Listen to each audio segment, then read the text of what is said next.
Bronco families. My name is Dr. Bridges and I am the school principal. I am going to read a book to you today called Giraffes Can't Dance.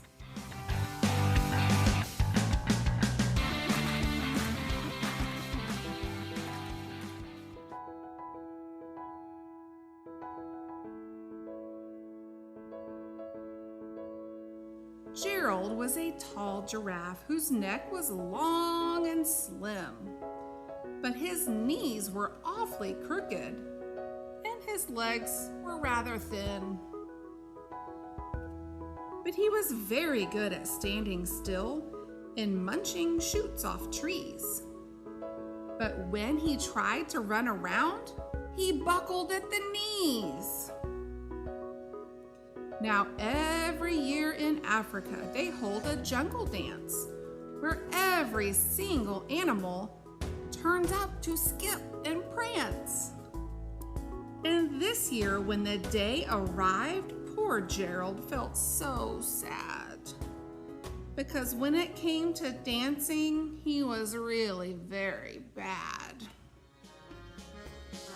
The warthogs started waltzing, and the rhinos rock and rolled. The lions danced a tango that was elegant and bold. The chimps all did a cha-cha with a very Latin feel. And 8 baboons then teamed up for a splendid Scottish reel. Gerald swallowed bravely as he walked toward the floor, but the lions saw him coming and soon began to roar. "Hey, look at clumsy Gerald," the animals all sneered. "Giraffes can't dance, you silly fool." "Oh, Gerald, you're so weird."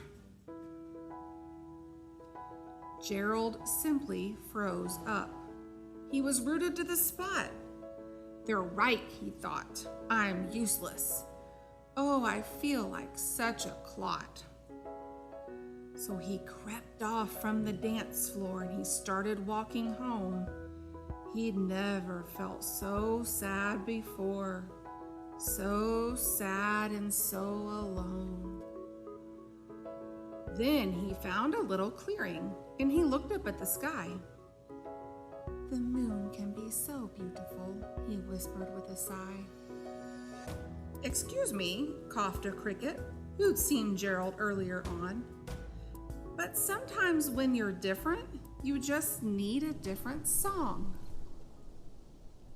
Listen to the swaying grass and listen to the trees. To me, the sweetest music is those branches in the breeze. So imagine that the lovely moon is playing just for you. Everything makes music if you really want it to." With that, the cricket smiled and picked up his violin. Then Gerald felt his body do the most amazing thing. His hooves started shuffling, making circles on the ground.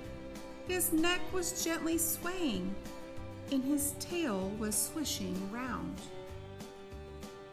He threw his legs out sideways and he swung them everywhere. Then he did a backward somersault and leapt up in the air. Gerald felt so wonderful, his mouth was open wide. "I am dancing, yes, I'm dancing. I am dancing," Gerald cried. Then, one by one, each animal who'd been at the dance arrived while Gerald boogied on and watched him quite entranced. They shouted, "It's a miracle! We must be in a dream! Gerald's the best dancer that we've ever seen!"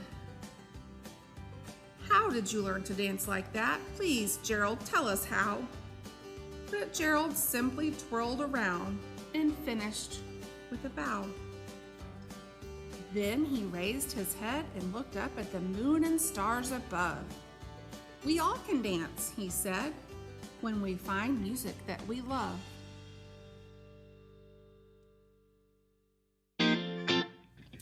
Hi, it's Mr. Standridge here, your librarian. I hope you enjoyed listening to Dr. Bridges read that story. That was called Giraffes Can't Dance by Giles Andreae. He has lots of great books. Books like Commotion in the Ocean and Rumble in the Jungle. You can get all of those in the library, so I hope you check them out sometime. If you really enjoyed that story, guess what?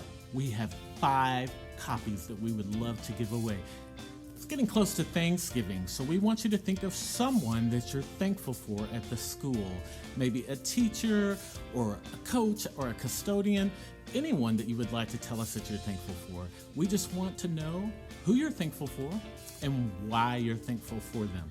So please, get with your parents, send Dr. Bridges an email. I'm posting the email address right, let's see, I've never done this pointy thing, right here.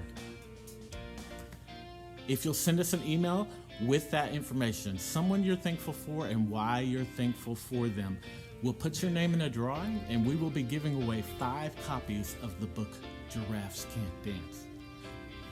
Tune in again soon and you'll get to hear another story by someone who knows who it'll be. It might be me, it might be Dr. Bridges, it might be someone else.